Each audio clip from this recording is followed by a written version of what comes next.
I am reaching out to you this week. I had a favor I was thinking of, and I was like, man, who do I turn to? So here we are. If we can strike a deal with some of these buyers I know of, and if you're thinking of selling, let's talk. So buyer number one is kind of an investor client. He's someone who is a cash buyer. He likes to buy properties that need fixing up. If they're in really, really bad shape, if they're in, okay shape but need, a few repairs, he's probably a really good buyer. And he offers all cash. I've worked with him a number of times, and he's a good buyer. He's a good person. He's not one of these big, corporate companies with 50 people who are in on the deal. He's a real face-to-face buyer who's, a good guy and a good buyer. I'll say it like that.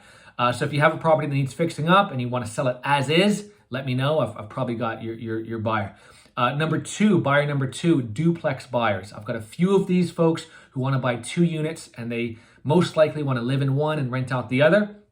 So if you have a duplex and it's not on the market yet, let me know. Maybe we can put a deal together off market that works for you and the buyer.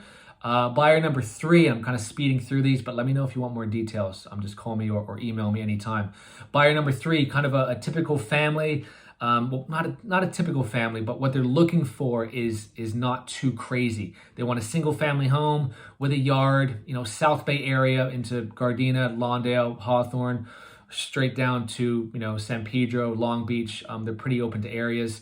So we've seen, we're keeping an eye on the market, but if you have anything coming up, or if you know of someone, let me know. Maybe we can, make a few of these deals happen off the market where, happy buyer, happy seller. That's the end goal.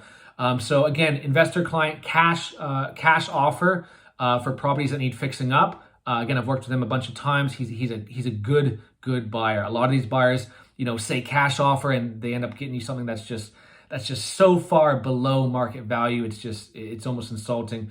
But this guy tends to be one of my go-to guys when for sellers who need to sell their properties and need fixing up. Buyer number 2, duplex, a few families, and then buyer number 3, they want to buy single family homes with a yard. If it needs a little bit of fixing up, that's okay. But let me know if you can help me and I can help you. Thanks so much.